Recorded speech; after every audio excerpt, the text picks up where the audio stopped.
G'day and welcome to the Ball Boys AFL Fantasy Podcast. Today we are talking captains, trade targets, answering your questions for round 10. Let's go! Just done it from nowhere. Hoisted the goal from inside the 10. Sheed from the boundary. Dusty.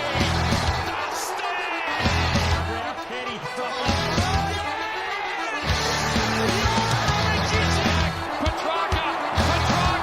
Oh, wow.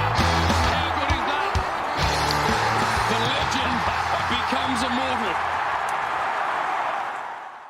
G'day and welcome again to the Ball Boys AFL Fantasy Podcast. I'm your host, Mitch Casey, and you can find me on Twitter at Ball Boys Fantasy. Joined, as always, having a beer on a Friday arvo by Luke Roger. Mates, how are you? Yeah, mate, I'm going really well. No Celtics merch above the table anyway. You got your Celtics shorts on. I've got the Celtics shorts on. Very yeah. low. What's going on? Oh, mate, it was a painful watch the other day as we went down to the Heat.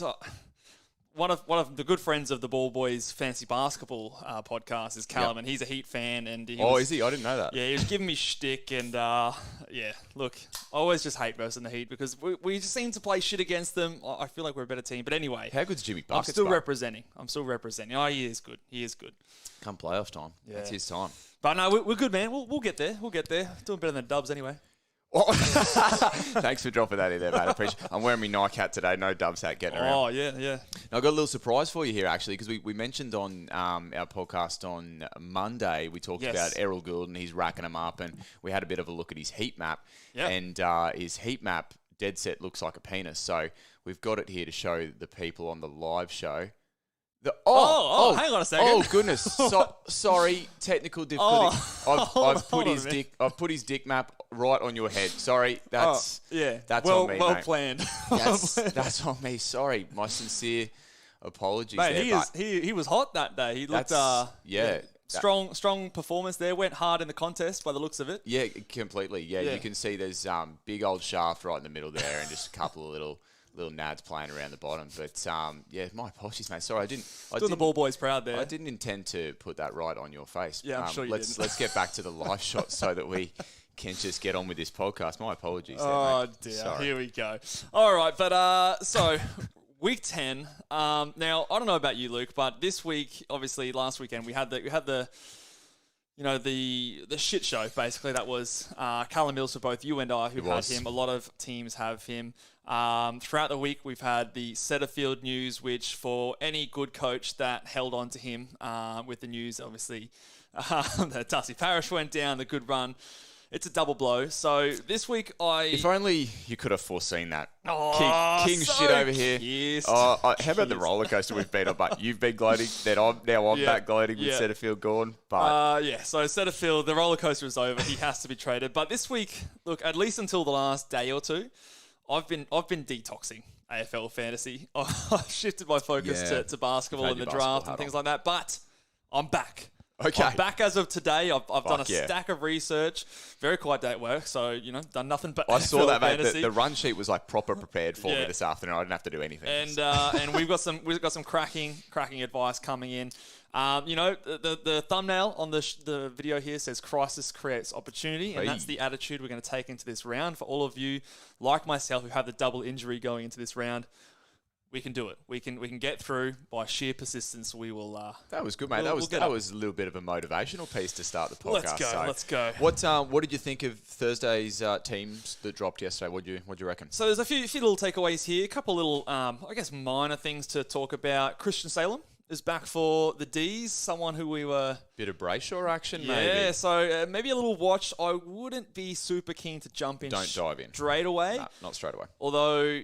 maybe it could pay off, but I'd probably prefer to wait a week. But Christian Salem, obviously someone who we also in his own right thought he had some decent value moving into the season, but he will debut for this season tonight. George Wardlaw to debut for the North Melbourne Footy Club. Yep. Looks like an accountant, and I hope he brings big numbers. Yeah, well... just spat everywhere. Try to get out my gear. I like it. But yeah, he was obviously, I think, number 4 pick for North, and pretty good numbers as a junior. Playing a bit of like forward mid in the where are they playing? The VFL. Yeah. But obviously with LDU out, that's something that a lot of people will talk downgrades later on. Yeah, he's put up some decent numbers, but like you said, we'll get into it in the details later. Lachlan McAndrew to play for Sydney, so a lot of people's R3 screwed option. A few people's donut. Yeah, so make sure you're across that, and if you were relying on him to be your loop option for a VC option, although they do play early in the round, not an option anymore, but I guess hopefully, fingers crossed, he can make some cash for owners. And an option that I did consider earlier this week. No, and then you did not, and then did you? I did not consider him. And then when I saw, obviously, the injury, Mitch Duncan, okay, scrunch that paper up, throw that in the bin. The bloke's 45 years old. You don't go over 30. Why did you cheap? He was cheap. He had the good buy. But, yeah, obviously, Mitch Duncan's done his hamstring. Oh, you're very lucky you did it training. Well, I was going to say, the people who were going to trade him, you kissed almost, because that's like that's a red flag, obviously. Could have been something 3 minutes into the quarter and finish on a 3, but that didn't happen. Yep. And the other big news, obviously, is Setterfield out, but Ridley is back in for Essendon, making his return back. I also noticed that it was D'Ambrosio who made way for Ridley coming back in, and a Kane Baldwin held his spot, who played in defence last week with Ridley back and scored okay. Very cheap kind of a guy. We remember him from last year as being that key forward that kind of sucked, but playing in defence, maybe a new lease and new position for him to make some noise. So I thought that was interesting. And then the last thing, which we will confirm at 5 o'clock, what's going on? Jack Steele has been named on the extended benches. That was a pretty loaded bench from memory. Yeah, it was a very loaded bench. So if we just have a look here, their bench: Seb Ross, Jack Steele, Liam Stocker, Dan Butler, Jack Bytel, Ben Patton, Tom Campbell, and Cooper Sharman. So you would think that maybe those first 4 names in Seb Ross, Steele, Stocker, Butler are the guys in there. Yeah. But, Jack Bartel, Ben Patton, they're usually in and around the sides. So, decent place. And there's obviously a lot of talk about him. I think there was a footage that he trained today. So a little bit of optimism that he's going to play. But if I was a Jack Steele owner, I would be quite nervous, and I would be hopefully trying to save a trade for as late as possible so I can get confirmation. Yeah, well, we can only hope that he's out. So, from our perspective anyway. Yeah, fuck that guy. Just rest up, Jack. Rest up to your buys, mate. You can kick your feet up. Although that would tank my Supercoach team. All right, let's... Never fails to get a little plug in for his Supercoach team. In there. Up top 500, mate. I'm charging. Yeah. Despite your whinging too. Yeah. So, well done. All right. Let's talk targets, eh? Trade targets. Now, we'll talk downgrades first, because a lot of people have this decision with the 2 guys I've got at the top of the targets here. Yep. Number 1, Harry Sharp. Number 2, George Wardlaw. Number 3, my boy, the Mac. Yep. Cameron Fleeton. 4, Kane Baldwin, who I mentioned before. He's probably the cheapest option on this list. Outside of Fleeton.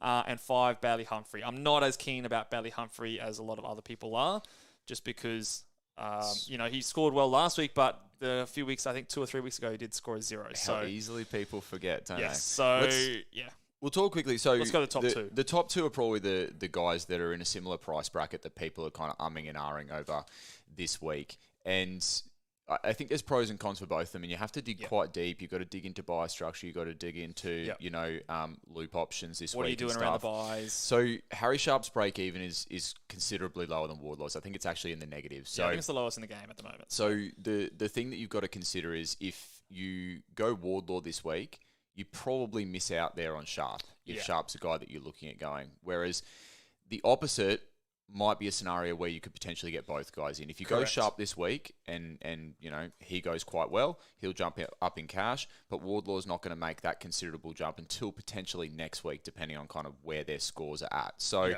how are you seeing that at the minute? Yeah, so I think I've got Sharp number 1 here because he is going to be the guy that gets away from me the quickest. If he goes 55 this week, which, every chance he does so far based on what we've seen, he's going to go up about 45,000. Yeah. Okay. Which puts him sort of in that 330k range, which is starting to get a bit too expensive especially for a guy that has the round 12 buy. And this is probably the thing that makes it more of a conversation for me, because you've got the round 12 buy, so you're going to get 2 price increases between now and his buy, versus someone like a George Wardlaw who has the round 15 buy, the very last buy. So the other thing with George Wardlaw is that you would think he's got some pretty good job security based on the injury to LDU. Yep. the swinging of the axe over in North Melbourne. They've cut a lot of guys. It was the swinging of the chair as well. Did you read that story? Yeah, I did see that. So don't bloody get on me goat today. I might pick this chair up and just whack you over the head. Okay. You never know. Mate, after that heat, mate, I might have every right to hit you with the chair. But I think, to me, that makes it feel like he's got good job security in a poor side, high draft pick, potentially the opportunity for midfield time. Now, you would love to wait a week is the thing and confirm that. Yeah. But in saying that, I think their scoring capacity is probably similar. If not, the ceiling is probably there more for Wardlaw. However, if you go Wardlaw, you're missing on that 40K price rise of a Sharp. Potentially. And so you're probably going to have to wait and go somewhere else next week. Where I would make the decision for a lot of people is if you're forecasting your next couple of trades, if you're looking at going Sharp this week and Wardlaw next week, and that still can get you that cash, because Wardlaw is still 300K. He's close. He's expensive. Yep. If that can still get you upgrade next week, then you go Sharp. If you're going to go for one of these guys and next week you're going to have to get a cheaper guy to get you upgrade, if you're looking pretty tight on that upgrade, then you go Wardlaw because I think he's safer in terms of his job security. The round 15 buy is better for rookies, in my opinion, because you just play them throughout the buys and then at their buy, you trade them out. Yep. That's fine. Versus, a rookie in the round 12, there's every chance he has his buy, has a week off. You hold him because he's got low break even still, but then he comes back round 13, he's not there. That's kind of my tiebreaker. I guess it's going to be very team dependent in terms of what you're doing. Where you go. I think there could be a little bit more positional opportunity for Wardlaw as well in that North Melbourne team with all the injuries that they have. So I think that they might. I think he's actually named on the ball, to be honest, whether that eventuates or not. Yeah, we'll see. But, I think there could be the opportunity for him to go through there a little bit maybe. So if they're, looking to blood a young fella who's a high draft pick, I'm sort of leaning that way, to be perfectly honest. I think the other thing with Sharp, I think he's close to the edge of the team as well. So there's every chance that he potentially is like a sub risk. Yep. And especially when we are coming up to the buys, like say he's even still there, those scores, whilst they can potentially be dropped off, we don't want to have too many of those guys in our team. So Daniel Rich with his calf is still 1 to 2 weeks away. You'd think they'd probably just hold him out to the buys. Yep. So I think he's there for the next 2 weeks.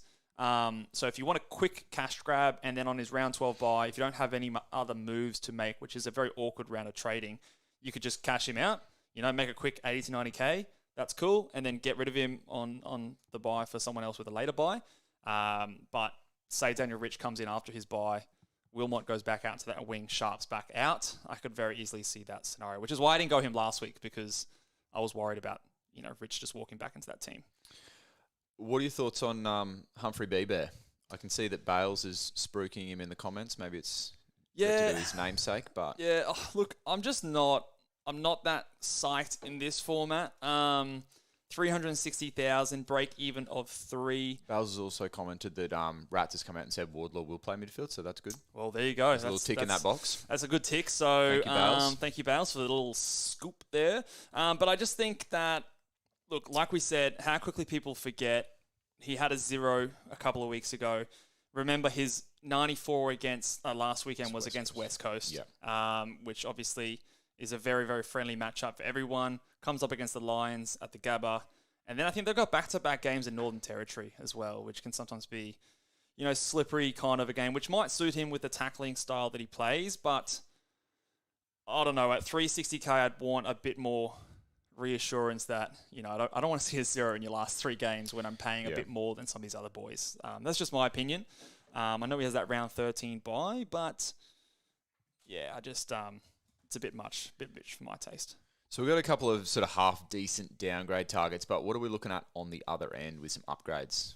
So we're going to go through things a little differently. We're 2 weeks away from the bye round. So I'm going to go through basically each bye round and look, and depending on different teams out there, if you're looking for a round 12 bye player, 13, whatever suits your team, we're going to go through each position and sort of outline the best options. Nice. That's very generous of you to break it down like that. I slaved away at this list. You're a hard-working individual. I'm starting to question whether you have a day job. Barely. Okay. guys, I need this ad revenue because so recommend it to your friends. We don't even get the ad revenue, mate. We've got a copyright infringement. Actually, we need to get this petition going for this song, this intro song. Our intro song, which we love dearly. I mean, we can't say we love it dearly. It's not our song. No, it's not our song. We do. We love our intro song dearly. We love the song. But unfortunately, it does actually belong to someone else. Dropkick Murphys is the band. Murphys. Shout out to Dropkick Murphys. Yeah. We actually emailed them asking whether we could use their song, and we've had bagels thus far. Yeah. So they're not letting us monetize these videos yet. Why did we start talking about that? Because I've got no job and I need the money desperately. So, but anyway, talking about buys, round 12 buy for defenders. I think that there's two guys you can look at here. Jack Sinclair and Hayden Young, I think, are the two guys very close, in my opinion, in terms of priority. I still shake my head when we bloody suggest people trading in Hayden Young. 3 on the trot in terms of hundreds. I'm still not watching games. And it's working well. Last game against Sydney, look, he does come up against Geelong. Yeah. It is in Optus Stadium. I'm trying to reach for something here. Yeah. But, yeah, look, there's definitely something that's changed since that slight change in GameStop. And, beer's coming back up. But he's below 800K still. So, look, he is someone that I think has a little bit of value if all things go well. Sinclair is an interesting one. Like, what do you think about Sinclair? He's nearly down 100K based on his starting price. Came off a stinker last week against Adelaide. But he still is a guy. He's had 3 tons in his season so far. He's actually had fewer tons than Hayden Young, by the way. But what do we think about him as a guy who was an 100 averaging player last year? Is he someone that could bounce back to that sort of level, or is that not what we expect anymore? I don't expect it, to be honest. I think St Kilda are playing a different style. He's still a great football player and he's an important part of St Kilda's team, but I don't think he's going to do that kind of fantasy piggery that we saw last year. And I think the other thing too is, he does benefit from the line that you can pick him up on as well. Yeah. So, like, if we're talking about him being somewhere thereabouts for being in that top 6 averaging defenders, but I kind of see him with those guys that we could throw a blanket over at the moment, with your Hayden Youngs, your Sicilies, your Sinclairs, your Stewarts, maybe he's a little bit higher, but those guys, I kind of see him in that realm this year. I agree. So I'm not too fussed on either of those guys. If you're desperate for a round 12 defender, those are the two that I would choose, because there aren't many round 12 defenders going around a lot of teams. A lot of people are heavy on those round 14s and 15s in defence. Round 13, we've been saying it for weeks, probably months now. Tom Stewart is the only real guy there. I think, Will Phillips, who was the flavour of the week last week, I probably mistakenly sort of said okay to it, but I'm not too keen on it anymore. I just don't really like him as a sort of pick at this point because of the price. I think there's a lot of Gold Coast guys that have been spoken about in the last couple of weeks that may not have been spoken about if it wasn't for that buy. I do agree, yeah. And the buy is definitely something, which is why Tom Stewart has been in our trade targets every single week, because he's a genuine premium. But I think he's probably the best option there. Round 14 buy for defenders, I've got Angus Brayshaw here and James Sicily. Now, Brayshaw is number 1 here purely for value. So you could get probably a poorer rookie up to an Angus Brayshaw who's under 700K, and with the news of Salem back, he is someone that could potentially elevate, and he's probably bottomed out or thereabouts in price anyway. Yep. So I think you're at least getting what you're paying for with a bit of upside. I saw a stat midweek. There was something along the lines of if Brayshaw has a CBA, he averages like 95 or something like that. Oh, okay. It was just like over the past Interesting bit. So Interesting stat. I really didn't source that stat well. I've just pulled it out of my ass there. But mate, we will take it as gospel. It is absolute fact. It's out there. It's on the internet. So, must be true if you read it on Twitter. 95 average coming in for Brayshaw. And Sick Dog. Look, Sick Dog is a guy, he's under 800K now, so he's actually cheaper than someone like a Sinclair. Yeah. Break even of 100. He did go over 100 in his last game, so he's probably close to bottoming out. He does have a better run, in my opinion. West Coast, St Kilda, Port, and Brisbane leading up to his buy, so hopefully he can get on the end of some cheap ball, which we know he does love to collect. So I do think if you're looking for a round 14 buy, and maybe I've got a bit more than like a Brayshaw, he is another good option. So I prefer probably both of those options more than around 12 if you could do either. Yep. But yeah. And then round 15, I think it's Sam Doherty as the number 1 target. Whitfield, you could also probably throw in there as well, although I think that his price, it's not quite value for the long term. There might be a bit of short-term sugar. Would you see Whitfield as a guy that you can go to? He's got a great 3-week run here leading into his bye, 3-4 week run, and then you can, shift off him after that, or is it not that? That's not the case. What do you think? It is something that we're closing up to the bye rounds now that you can do things like that. I do think that you can do that. It's just the fact that he's not exactly cheap. 795,000 price at 93. What do we actually expect him to do over these next little while? Does he go 100? 150 this week. 150 this week. I mean, against the Saints, right? He could have a big one, but I don't think he's people talking about him as if he's really cheap. Yeah. And I don't actually think he's all that cheap compared to what I expect him to do. So he's kind of an option for me, but not really. And then I didn't list this guy in here, but Lockie Ash is another guy a lot of people are talking about. I think that there's better options personally. Again, he's over 700k. Yeah, he's exy now, eh? You can get a Brayshaw for cheaper, and I think he's got more likelihood to stay in your side for longer. Yeah. Plus, he's probably got a better buy round at that round 14, where most coaches out there have a heavy round 15. Yeah. So I'm at the moment saying no on an Ash because I think there's other options. And he's already made 150k, so it feels like you're chasing what's already got away from you in a little way. Yeah. I mean, the run is nice, but I don't know. It's just not a kind of player that I think you would go for at that price. Halfway house, kind of. Yeah. And again, he's not exactly cheap, in my opinion. Yeah. All right, the mids. Middies. Now, there's a few in here that I want to run past you because I've been asking around, especially some of these round 12 guys. You've been asking around. I have, and you got your sources. I've been getting. Well, I haven't been getting some great responses for any of these. He players. Hasn't asked me, by the way, guys. No. Well, I'm asking you now. I'm saving it for the content, for the gear. Oh, thank you. Brad Crouch.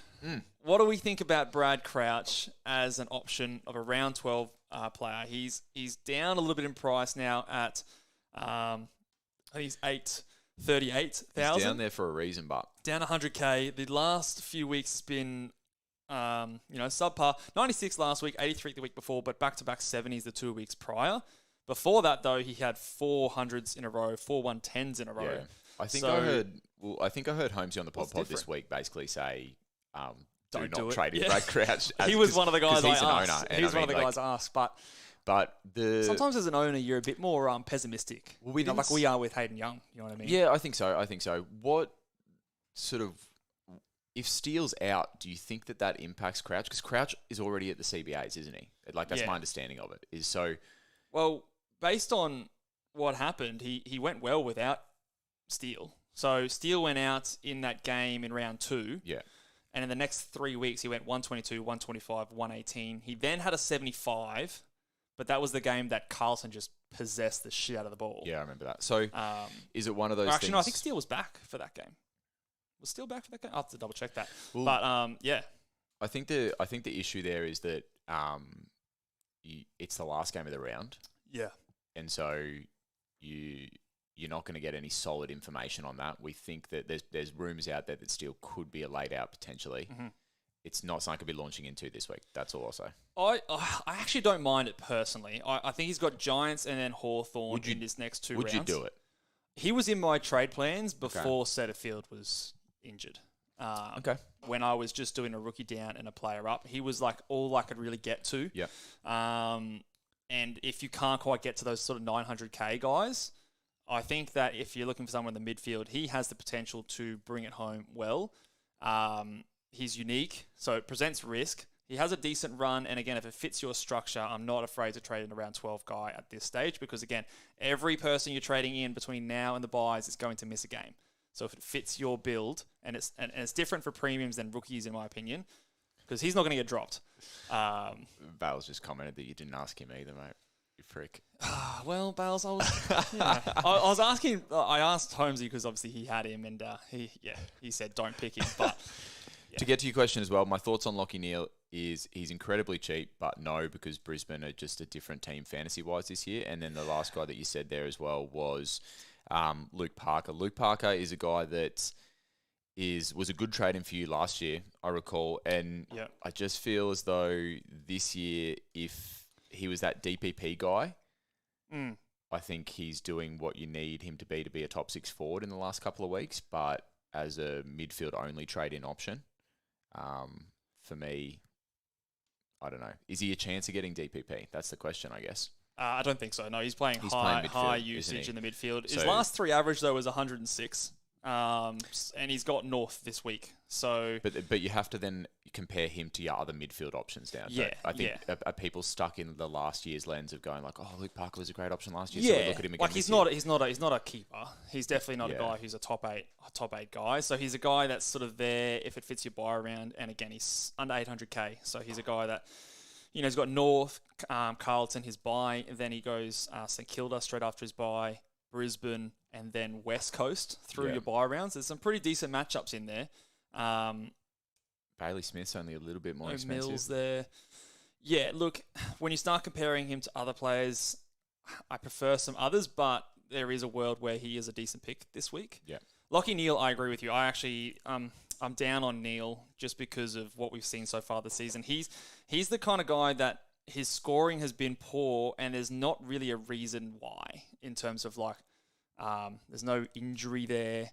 He's still getting high CBAs. The role's still there. It's just the other guys around him affecting him and the changing game style. So you're not going there, are you? Yeah, I probably wouldn't go Neal. So a couple of middies that we've got on the round 13 buy to consider are Noah Anderson and then Matty Rowell as well. The herbivore. Neither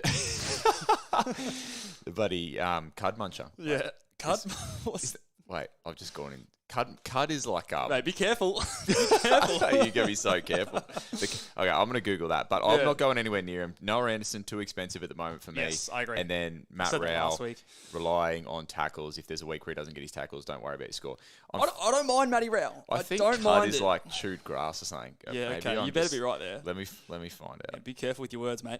I don't mind Matty Rowell if you're desperate for a round 13 guy, but like I've said before, I don't think we need to fall over ourselves to get these round 13 guys in because, especially like the round 12 guys are also good. They're going to be there for round 14 and 15, which are the ones that we're going to struggle with. So, Cud is partly digested food returned from the first stomach to... Where have you pulled this, mate? To the mouth for further chewing. Where have you pulled this? That is fucking disgusting. Well, I didn't know it was that yuck, but Cud, and there's a picture of a cow. That means I was on the right. Okay. Because that was what Matty Lay off Matty Rowell. He's a good guy. Yeah, no, he eats is. Grass. There's nothing weird tackles like a beast. But that's disgusting. Yeah, it comes back gross, from the stomach so you can chew it again. Let's move on from that. Round 14 buy. There's a few options here that I do like. Zach Merritt is a guy that I do really like. This week, obviously, we've talked about the run for Essendon. Now that Setterfield's out, so last week I owned him, and you were frustrated. It fucking sucked because he played no CBAs in that last quarter. But now with Setterfield out, are you just like, he has to be in the midfield? Like, there's no... Yeah. Plus, I think they threw him forward just to experiment, is my experiment in the fourth quarter when they weren't going to win the game. Exactly. They weren't going to win the game. Do you know what I mean? So, against Richmond, it's a big game. Obviously, it's the dream time at the G. He has to be in the midfield. He's the captain. He's going to have to step up. He's got really good records against Richmond. And then he's got, I'm pretty sure he's got North and West Coast, where they're going to be, dominating, and he's going to want to fill his boots. So, I think he's a great option this week. He's actually in my trade plans. Ellie just texted me a photo about Cud as well. So okay. Everyone's on the Cud train. The bloody Rogersons. Bunch of sickos you are. Sometimes that food needs extra chewing, mate. Number 2, Clayton Oliver. I think he is now under the $1 million. And his ownership in the top 100 and top 1,000, I saw a very interesting stat from Selby. It's been dropping recently because... So that's because everyone's catching. That's right. But it does mean that if you can get on a guy who I still believe is going to be the number 1 midfielder for the rest of the season, he does still have that ceiling. Tough matchup this week playing against Port, but again, it is Clayton Oliver. He does matchups sometimes don't mean anything. And then Rory Laird. I would have him high if it wasn't for all the just question marks. Question marks every week, and we were talking about this a little bit before we jumped on. He's a guy, an upgrade target that I can get to this week. He, Kelly, Brayshaw, guys in that price bracket.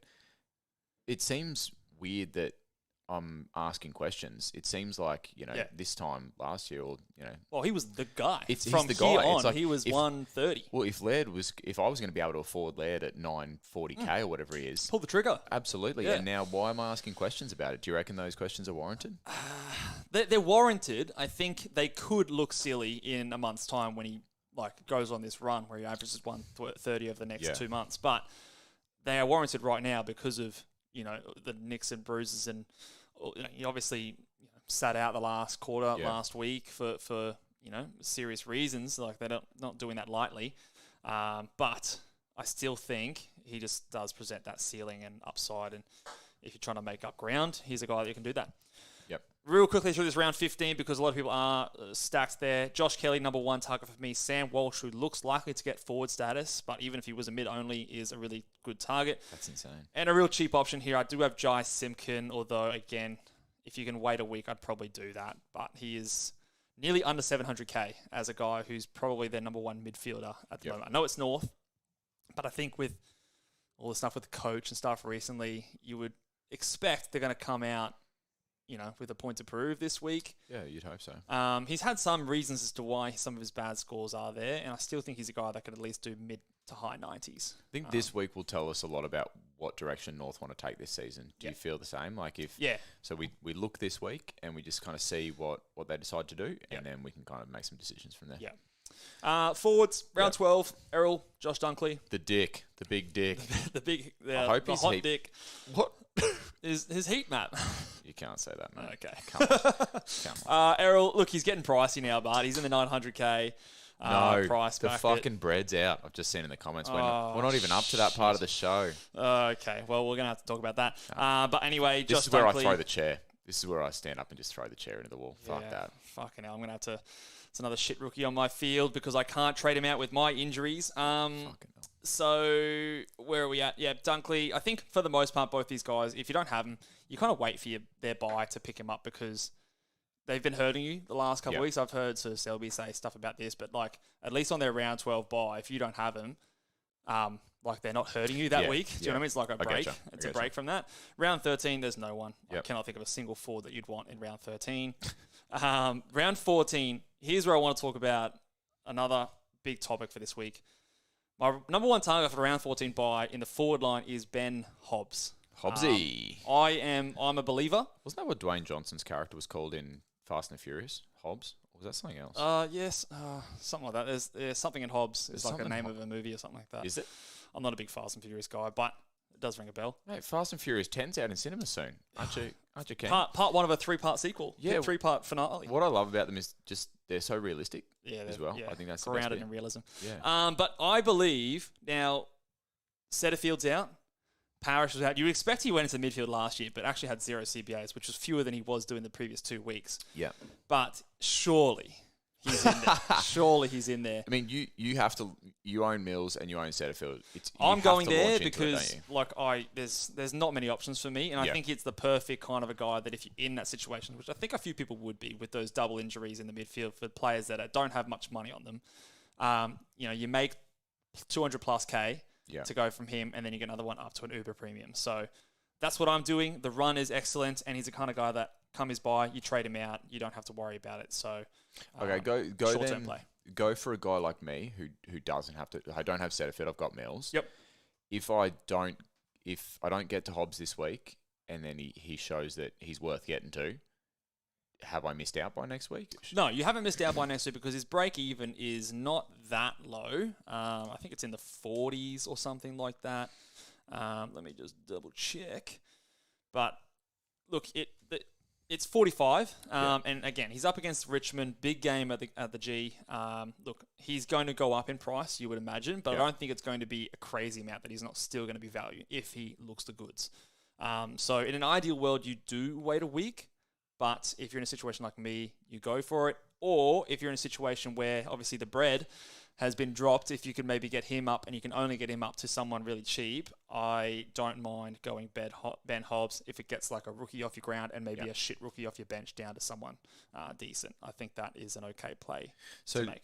A couple of others on the round 14 buy that you've typed in here. Stringer, it's a no for me, the volatility. And then Dylan Moore is a guy that if he ever gets that role, he's going to be. He could be like an Errol Goulden. They've got a good run coming up, the Hawks, and for a player like Dylan Moore, he could have some nice games. So Eagles this round, he could kick 4 goals and get 25 touches. Saints the week after, but then he goes Port and Brisbane leading into his bye. So Saints allow scoring, but not necessarily to forwards. Am I right in saying that, or am I? They're not as good as defenders, but they still do give up some decent scoring for players, especially players like Moore as a forward. He plays forward, but he does get up the ground a fair bit. So it'd still be a no for me, but it's a guy that is just wasted fantasy wise. Look, if you're having fun at this point in the year, if you're AFL fantasy season, you want to get a guy who is a lot of fun to watch, then my boy, you can go him. Round 15 bye, we've got a couple of guys to talk about here. The guy that I really would like to talk about is Bailey Smith. Yes. So he's a guy that's dropped significantly in value since we were spruiking him at the start of the season. Yes. This is the thing, hey. If he's in the role that he was in last week, then for me it's like yes, he's now DPP. It's like let's go. Yeah. But the problem is week to week he could go from 80% CBAs to 0% CBAs. So I need to see one more week to then seriously consider it as a play maybe next week. Yeah, so his break even is 94. So again, he is that guy that you can wait a week. You don't have to jump on this week. He won't completely get away from you. He does have a good ceiling. Who do they verse this week? Is it a good matchup? Adelaide. So I guess middle of the run kind of a matchup. Not too hard, not super easy either. The thing is, though, Treloar is 1 to 2 weeks away with his hamstring. So you could wait a week. I mean, there's probably a reason to not jump on, I guess, as well. That's the only hesitation, right? What happens when Treloar comes back? We saw him with 0% CBAs. It's an educated risk, I think, is the way I would take it. He's got high ceiling. He can score without the CBAs. Potentially, you trade him out at round 15 because he has that last buy if it doesn't work out. So I still think he's a good option for those looking for that forward. Last couple there, Butters and then Cogs. We've been saying Butters is a good option for weeks. And to be honest, I still think he's a good option. I think he's still, check me on this, but I think he's priced at like low 90s still. Yes, I think he is. Like 93 or something like that. So,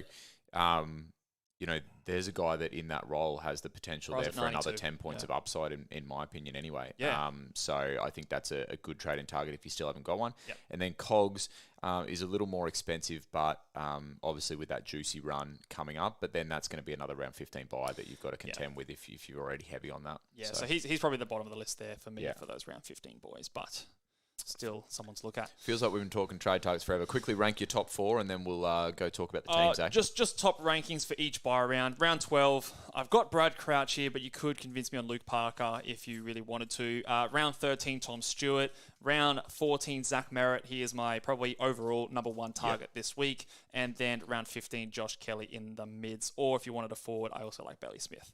The big ones there. Beautiful. Should we have a little bit of a chat about the teams they've just dropped? Yeah, you can let's see do in that. the comments people are blowing up because the bread's gone mouldy. Burnt bread, I saw. Burnt bread, no. We hate burnt bread. So what's going on here? I'll just pull it up on my screen. So George Hewitt, who was the sub last week, is out. Alex Chiabata is out. Jordan Boyd is in. Boo. So, yes, he's an emergency, which also, that sucks. I don't think he's the kind of a guy you have to trade. He could very well make his way back into the team again, but he has a little bit of money on his head, nearly 400K. Break even is 34. Look, if you can get to the guy you want with him, if you right to trade him out. If you were considering trading a playing player to make your upgrade, and now you can trade Ciabatta instead, you can slice the bread. You can slice him. Yeah, kind of worked. Jesus. Then I think you could make that play, couldn't you? Yeah. So it's a bummer. It means that for me, I'm going to be probably fielding 1 or 2 of Drury, Wilmot, Fleeton, Van Ruin. Oh, goodness. One of those guys. It's gross, mate. Yeah, it means I'm going to have a shit because I can't trade him out. I've got to get rid of those. Your team sucks, eh? It does suck. It's Anyway, let's move on from that. The other teams, anything else? So Jack Steele is there. He's not out injured. Look, my gut says he plays. Yeah, I think so too. But again, if possible, I try and hold a weird trade. thing. Do you think naming him on the bench is more a bit of like a ooh to the opposition? rather than... Maybe, I don't know. Yeah. I never know with these teams, eh? Anyway, someone else's problem, eh? Someone else's problem. They can figure that out. But yeah, my gut says he's playing. And then what was the other game? So Campbell Chesser is in. Okay, so that's good. We've got another green dot. And Noah Long is in, which was your boy as well that you were hoping for a loop. Which is no longer there. So Chesser and Long. Chesser and Long are both in. That's good for green dot potential because they've just been sitting there for ages. Well, hopefully those guys in a poor performing side can just get some run in them and help us through the bye round. Yeah, okay. I just seen a comment pop up that Steele's named on the ball. So have they changed the name since pop-up? And I actually feel bad because people are asking like what to do with Steele. So I said someone else's problem, but that's terrible of me. My sort of opinion with Steele is it's tough because he's the last game on Sunday, but could you see a scenario where you make sure that you don't lock that last trade in and then your get out of jail free card, your break glass in case of emergency is just going like Steele to Kelly or Steele to... Do you know what I mean? Like, would you do that if you were in that situation? I think if there's a trade you want to do, if you're weighing up two different options and the option, like one of the options is like later in the round, then perhaps that just steers you more into that round to give you enough time that if there is something that happens, you lock that in. Yeah. But if you think about, like, say, for example, your other option is upgrading a rookie to a premium and Steele ends up being a laid out, and as long as you've got that emergency, you've got the same amount of premiums on your field anyway. That's true. With the upside that you get an upgrade and get Steele playing as well. So yeah, that's true. I think don't jump at shadows in that regard. There was a couple of weeks ago, I think it was Zeeble was scheduled to not play. Last game of the round went 160. No, so you summarised that well, actually. If you jump at shadows, sometimes it can come back to bite you. So that was good, mate. You know your fantasy, hey? Mate, listen to me. Just don't do what I do. Bring in Callum Mills. That was insightful. So that's my takeaway from it. Any other interesting news with those teams, or are we? No, I think our boy the Mac has held. Obviously, Josh Fahey hasn't made the team yet. He's still an emergency, which is someone we were looking at. So get him out of your trade plans if he was in there. Yeah, okay. But hopefully, big game for the Mac this weekend against Saints. The Mac sounds nothing like what his actual name is. Hey, we got to. Neither does the bread, mate. But. Yeah, actually, true. Fleetwood Mac, Fleeton, for anyone who wasn't listening. Fleetwood Mac, the Mac. It's a bit of a stretch from Mitch, but we'll play on. Yeah, we'll make it work. Listen to the pod, you'll understand. All right, let's talk. Are we talking big boys? Some of these. Big boys. You've had a big boy right on your face at the start of the podcast, so now we're going to talk more big boys. Yeah, hopefully he'll make an appearance in this list as well, actually. Well. Last week, I found it really tough. This week, I think we've got 7 good options. We've got options everywhere. No, touch wood, mate. Don't say that. 170's coming out the wazoo. Number 1, ball boys, big boy. It's our boy, Timmy T, up against Essendon in a big matchup at the G, Dreamtime at the G. I think... just my gut says that he thrives in those big games and those huge crowds. Essendon's midfield is a bit, down in terms of some of their bigger bodies with set of field. So I think that helps him. Yeah, I agree. I think he'll be relishing the opportunity to play in more big games as well. I think so too. I think that they even were interviewed. I think when I say that, I mean he and Hopper at the start of the year about the fact that was something they were really excited for. So this would be a good opportunity for him to show it. I don't mind that at number 1. So number 1, yes. So here's my number 1 guy. Number 2 in the same game, I have Zach Merritt up against Richmond. That's a ballsy big boy. Yeah, it's a bold one, but I think obviously up against Richmond, it's a very good matchup. I think that with the outs, he is guaranteed locked in there. And again, big game. I think you'll see some of these guys that are important to their clubs step up. And I'm expecting it to be a very hot contest. Nothing about you trading him in this week has lent you towards putting him there? Nothing at all, mate. This is an aspirational big boys. I've gone from my hot takes to my big boys is the optimistic thing. No, I generally do think he's going to go big this week. And I've got him at number 2. The problem is you have to pick between those two because obviously they play the same game. Yeah. So I've got Timmy T ahead. Number 3, Errol Goulden. Oh, my days. I think this is his first time on the list. But number 3, coming off the back of back-to-back 150-plus scores, and he comes up against North Melbourne with no Callum Mills. This is the perfect vice-captain option for me. Sorry, when does he play, did you say? He plays on the first game on Saturday. Oh, okay, yeah. So you're going Errol VC? This is what I'm going to be doing. Errol VC into a Tim Taranto C is going to be my plan. I'm going to be such a copycat too, hey? Just the fact that, like, North Melbourne, it's in Marvel. The way he plays, he's got that Dacos about him where he's just hungry for the ball. He's so thirsty. And, he probably is going to get the CBAs with no Mills there. Yeah. And I just think that a big one could be on the cards, and we want a player with ceiling as our VC. I've got a couple of rucks next. Rowan Marshall just ahead of Tim English. So Rowan Marshall at 4, Tim English at 5.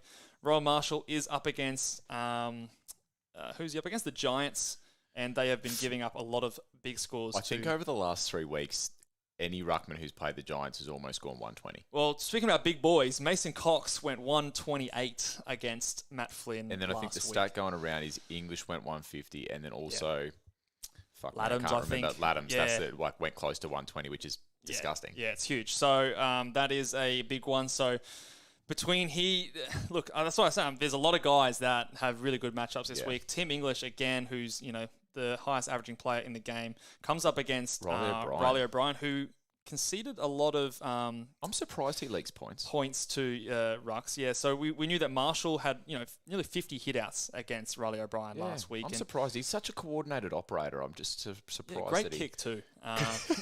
Great kick. Better kick than both of us. Yeah, absolutely. Number 6 and 7, I've got the Giants boys. So Josh Kelly, I actually have ranked ahead of Tom Green. Flynn is out. I've just optimistic. Is Flynn out? Sorry, I've just cut you off. Okay. Flynn's out. What's going on there? Double check that one. But is Juicy Prusy about? Don't tell me that. Who's in then? Surely not. You got the teams there. What's going on? Looks like it'll be Kieran Briggs. I mean, it's not much of an upgrade, I don't think. I think they'll still go all right. Surely that's a bloodbath. So, yeah. I still think maybe, I don't know, does that maybe move English ahead of him? Just because of the uncertainty, maybe he's a bit more energized. I don't know. Maybe that might flip those two, but I think they're behind those top 3 guys. But the Giants boys, I've got at 6 and 7. Josh Kelly, I've got ahead just because I think he fills the stat line a bit more. And against the Saints, I think I see him more of that Dawson kind of type that will get involved a bit more of the back line, although we have seen Tom Green do that. Just Tom Green coming back off the 80 last week. I don't know. He could go big. Maybe I'm optimistic as a non-owner, but he's at number 7 for me. And then the last 3, I'm a little bit... So those top 7, I really like. Oh, they're good. All of them are in for a big one. I've got Clayton Oliver here at 8, which I think is the lowest he's been all season. Playing tonight against Port, tough matchup. Josh Dunkley at 9 against the Suns at home, the Q clash. Could go all right. Just want to have him on his list in case he goes 170 plus. And then I've got Jordan Dawson again up against, who are they playing? Western Bulldogs. Yeah. So at Mars Stadium, which is a stadium renowned for some funky things happening. So there's some good big boys there. There's a lot I like. So I think, I think maybe the line is maybe a little bit higher this week. Yeah. Maybe. So let's say you said VC EG. What's Errol's number? What number is he? What his number is jersey. Playing number, yeah. That's a good question. I don't know off the top of my head. I was going to go with some like cool EG. You know how the NBA players do. 21. Yeah, he's a Tim Duncan. There you go. EG 21 doesn't roll off the tongue, but it's not really a thing. Sorry. So Errol. My plan is Errol into Tim. What's your line, but because that was where I was going with that before I got sidetracked. What's your line? I'd love a 120. I think I'll probably still be soft and accept anything over 115. It's so hard not to, isn't it? Like when you see a 115 there and you think the potential of injury, the potential. We saw what happened to Mills. Yeah. You go balls deep and say 120, but then when push comes to shove, 119's there. You're like, I'll take it. Yeah. So look, I'll say 115. Normally I'm a 110. I'll say 115. Yeah. So not much of a change, I guess, but that'll be my line this week. Time for some spicy takes, mate. Yeah. Let's have a look at them, mate. Spicy takes.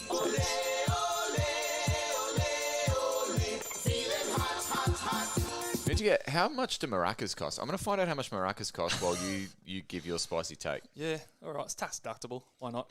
All right. We don't get paid for this. Mate, yeah, we do. Anyway, my hot take this week kind of contradicts my big boys a little bit before, but my hot take this week is Timmy T will be the last player on the ton run after this weekend, and that Rory Laird will not go 100. No, not Rory Laird. No, sorry. What did Clayton I say? Oliver. Clayton Oliver. Jesus, thank you. Rory Laird popped a 50 in round 1. Yeah, he did do that. Clayton Oliver will not go over the ton, and we will have Timmy T as the last remaining player on the ton run. It's kind of a mild take, I guess, against Port. I actually think it is a spicy take because I think Clary's going a ton tonight. You reckon? Friday night footy, Adelaide Oval, Port are playing well. I think Clary shows up and he shows up in a big way. Yeah, okay. But then it's hot. Yeah, I like it as a spicy take because you got Port, who's, a restrictive opposition. But I feel like there's no way that we sit down to watch Friday night footy and Clary's just not everywhere pissing us off. True, you know what I mean? Yeah, like he wants those votes. He does. He loves them. But not a bad spicy take. Well, there's my spicy take. Maracas, $16. I just found. Bargain. So... Is that a pair or is that for one single? Oh, it says Maraca. Who's buying one Maraca? Come on. Yeah, okay. Imagine you sitting there with your one Maraca. You look like an idiot. Maybe $32 and shipped from the US. So you might have to wait a few episodes for us to have maracas. So hundreds of dollars by the end of it. That'd be all time. Just lift maracas from under the table. Spicy takes. Let's go. All right. Okay, my spicy take. I've got 2 here, but I'm deleting one and I'm just going to roll with this one. I say 4 Giants to go 120 plus this week. I'm gonna push it. I'm gonna get you to name them. Okay. The problem with this spicy take is there's the potential that I don't own any of them going into this. So I don't know any Giants. I think is one of them Cameron Fleeton? No. Shit. Damn it. I should have adjusted to 12 plus. No, okay, so I think that Lockie Whitfield waxes this week, cross half-back, and then I think Green, Kelly, Canelio.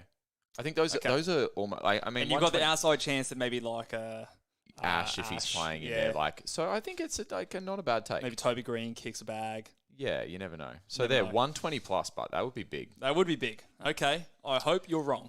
Yeah, I kind of hope I'm wrong as well, but that's my spicy take. Giants, 120 plus, huge scoring game there at the last game of the round. All right, we've been waffling on for a fair amount this podcast, so let's get on to some questions from the good folks listening along live on YouTube and see if we can help some people out this week. Let's do it. Whack your questions down there, guys, and we'll try and get to as many as we can. We might. I hear you've got a better chance of getting your question asked if you've thumbed up the video. I think. Oh, have you heard that? Yeah, I think the algorithm just helps you out a bit there. So thumbs up if you want a better chance. If you whack your question in capital letters too, that helps my old eyes see them. So capital letters, buddy. People are going to be screaming at us now. Size 52 font always helps. Have a look at some of the questions after the bread was gone. Let's talk about the bread. Are you holding the bread? Because I think a few people have popped that in there. So, well. He's a luxury. He's a move. Like, you're probably trading him on before.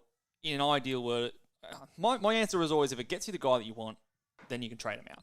Yeah. At this point of the year, we don't want red dots on our field. Look, I think there's a chance he still comes back into the side. Who are Carlton versing, actually? We've got Collingwood. There's every chance they lose, and they make more changes next week. So, I don't think you have to trade him. But if it gets you the guy you need, I think it's fine to trade him. So, I don't know. Question here, we haven't spoken much about this fella, but what do we think is the play with Samson Ryan at this age? By the way, shout out to Bales. He's doing God's work in the comments there. Any ones that we can't get to, Bales is jumping in and answering some comments as well. So, legend. Yeah, so if you're asking a question and Bales is giving you an answer as well, we appreciate that, Bales, because we can't get to everyone. So, Samson Ryan, what do you think? Samson Ryan, look, break-even's 20. So he's still going up in cash. Nank the Tank back. Is he? Yes, he is. He's going to play. He's going to play forward.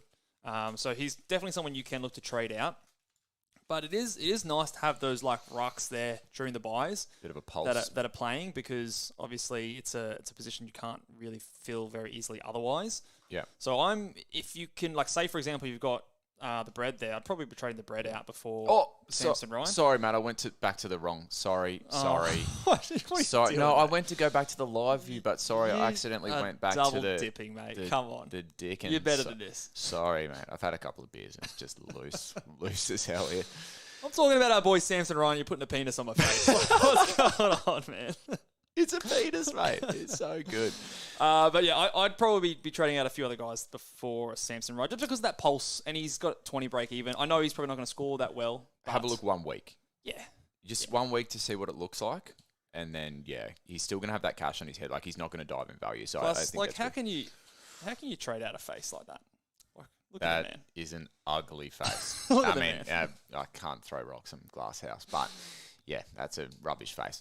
I like that actually. Ball boys, hot bakes, no bread. Correct, no bread. What do we think? Chincotta and Wilmot to Hobbs and Sharp. Cotter and Wilmot to Hobbs. There's no real Sharp. there's no real proper upgrade in there. Which kind What's of Wilmot's break even? 39. See, Wilmot's starting to become the guy that I wouldn't mind just holding throughout the buys as like a, just a heartbeat. His break even's 39. You're not making a whole lot of cash trading him out. But look, it's probably an upgrade and you're getting rid of a couple of red dots. I do think, I don't know, it's not much of an upgrade, but I guess they're not playing. Most people, I think, at this point have a mid-pricer that they could turn into a premium rather than going two rookies into a mid-pricer. I'd probably be doing that if possible. Yeah, that's my say kind of if feel you've on it. got like a who's the guy you traded out last week again? Hunt. Yeah, you got Hunt. And to be honest, I'd even prefer, rather than doing two rookies into a rookie and a mid-pricer, I'd almost prefer to do someone like a rookie down and like a Fiorini up, even if you thought you were going to hold him for longer. Fiorini, he's going to start to slow down. So I think, hopefully if you do have a mid-price, you could get them up to a premium. This one's a good one, just three players up against each other. Dawson, Merritt or Kelly. Where are you going? Dawson, Merritt, Kelly. So Dawson and Merritt are both round 14, Kelly round 15. Of all those options, I'm Merritt, I think. I think I'm pretty big on Merritt this week. Dawson is kind of like that player that if you've been off him so far, so he's been a player that's been damaging you, so I would try and just get him after the bye. At least on that bye round, you kind of get that break where others have him and you don't, so it's not that advantage. Yep. And he's not what I would consider cheap, so. Hobbs and Cash or ride the DeGoey. Ride the DeGoey train until the bye. DeGoey, yeah. I've seen some people talking about DeGoey. I think I'd go Hobbs and Cash there, hey? Yeah, I'd probably go Hobbs in that scenario and save the cash, make a big upgrade next week. I just, he had 120 last week, but if you look the 2 weeks before, 60, 53, all in the same role. You're throwing darts at what he's going to produce. Yeah. This one here we got, is Callum Mills to Matt Rowell an upgrade? Like, my short answer is no. But Callum Mills is not going to score much this week.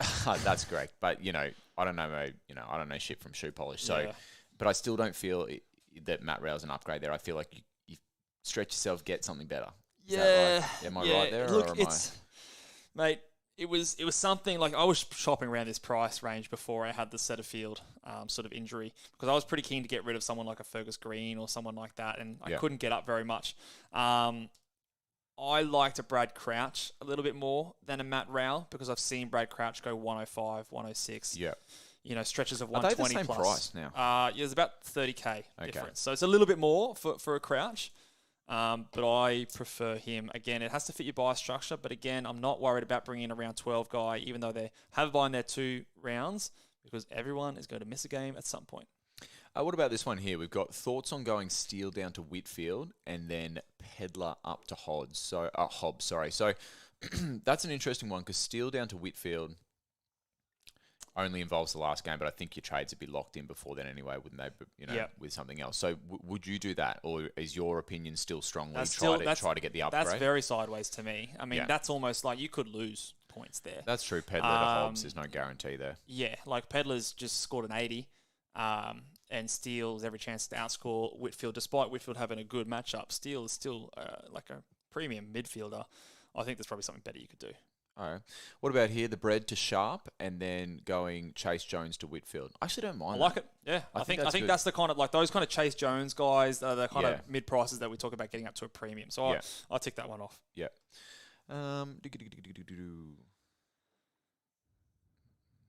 Questions flying in. Yeah. And almost 170 people watching our ugly mugs. Shout out to the Ball Boys Army. Actually, the Ball Boys Army. While you're having a look at some more generous, questions mate. there, I want to give another shout out to some of the big dogs up at the top of the Ball Boys League. Like we mentioned, I think the other day, Fleabagger's the number 1 ranked coach in the comp, part of the Ball Boys Classic League. Which just shout out to you, Fleabaggers. Yeah, fuck yeah. How good's that? That's sick. Ruck-related question for you. Would you go Wits to English or would you turn, I think it was Fiorini, into a premium this week? See, this is where again, we're close enough to the buys that... English is around 15 buys, isn't he? You've held English for this long. You might as well make advantage of the fact that he has that unique round 13 buy. Yeah. Wits has got a tough matchup this week in Oscar McInerney. But does he? Who's English guy? It's the, yeah. I'd probably be trying to... I'd rather get the midfield upgrade. Although they're both round 13s because he's trading out Braden Fiorini, isn't he? Yeah. True. That makes it tougher. I think... It depends on who that upgrade is to. I think you're probably getting a bigger upgrade on the midfielder. Oh, that's a tough one. I reckon flip a coin there. Good advice. Yeah, I don't know. Sorry, I haven't helped tune at in all. For the best advice. Well done, Mitch. I don't know about that one. Oh, someone said, is it too late to jump in the fantasy league, or can people still? Jump on. Yeah, how do they? Board, how do they get in, Mitch? Do you know? I think at the bottom of this video there might even be a link there, or at least on our maybe not on the live ones on our most recent podcast. There is a link that you can just click. It'll take you through, and bada bing, bada boom, you're in. And how good's that? Probably going to be ranked ahead of me, but yeah, come in late. Come join the party. Absolutely. We'll get to a couple more questions, guys. We really apologise that we're not able to answer everyone's, but like I said, thank you to Bales, who's jumping in there to answer a few. And, doing God's work. Yeah, absolutely, in the comments there. So, poor bastard. Poor bastard. Coin, mate. I'm sorry, but that is a tough call. I'd back your gut there. Yeah, I feel like if I gave you an answer, I'd probably give you the wrong one. So... you probably have done more research than I have on that particular situation. This is the Ciabatta stuff's fresh on us too. We haven't really had time to think about what we're going to do with old Ciabatta. So I know what I'm doing. See how we go. Sitting on my bench. Yeah. Warple and Ciabatta up to Whitfield and Sharp. Grab some cash. What do you think about that? Warple and Ciabatta to Whitfield and cash. Can you do something better than Whitfield? Well, you probably have to trade someone that's more expensive than Ciabatta. Well, you said and cash. Oh, okay. Would you rather Whitfield or Bailey Smith? Get some cash more on the field. I'd rather Bailey Smith than Whitfield, personally. Oh, really? I think so. I think Bailey Smith is more likely to be a keeper for the rest of the season than Whitfield. He had 87% CBAs this week, but he had 0% the last week. And Whitfield comes against the Saints this week, and then two other half-decent matchups. So you take Bailey Smith over Whitfield? You raise good points. They're both DPP. Maybe this is just my affinity to Bailey Smith, who I was keen on in the preseason, and I'm hoping that he backs up my enthusiasm earlier in the year. If you cast, and it was enthusiasm because we know that you like getting Bailey Smith off. So you're bringing it back. Yeah, bringing it right back. So okay, but you'd still go Smith over Whitfield? Yeah, just. If you like me better, go Bailey Smith. If you like Luke better, go Whitfield. Everyone's going Whitfield, I guess. I think it's a decent trade either way. Either way. Yeah. Okay, I've had too many beers. I think we should jump off before I say something silly. What do you reckon?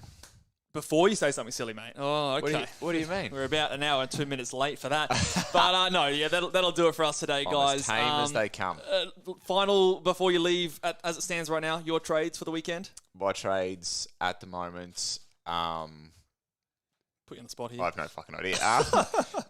Before Chincotta was out, I was going Pedler down to Wardlaw, and then Mills to like a Kelly or a Laird. Can you still do the same thing with Chincotta? I don't know. I haven't actually looked. Okay. So, and look into the camera, mate, and tell everyone your trades. Peter's on the face again. Peened. Oh, you're going to have to duck. He's ducking. He's weaving. Oh, no. I'm doing the... Okay, sorry. Wait. I'm doing the double Essendon trade. So I'm going Setterfield to Ben Hobbs, and then I'm doing Mills up to Zachy Merritt. How good are these forced trade weeks? We don't have to think about it. I honestly, sort of just thought about it today. I went, yep, that sounds good. And just crossing my fingers that things go well for me, and we can make it through the bye rounds unscathed, or as with the least amount of bullet wounds as possible. Beautiful. All right. Let's wrap it up there, guys. If you have enjoyed the podcast today and all the stuff we've been doing over the last several weeks and the season, give this video a big thumbs up. We really, really appreciate it. Make sure you guys are subscribed. And good luck with your team this week. Hope your captains fire. And hopefully you make excellent trades that score more than 3 points this week. But we'll see you guys next time. Laters.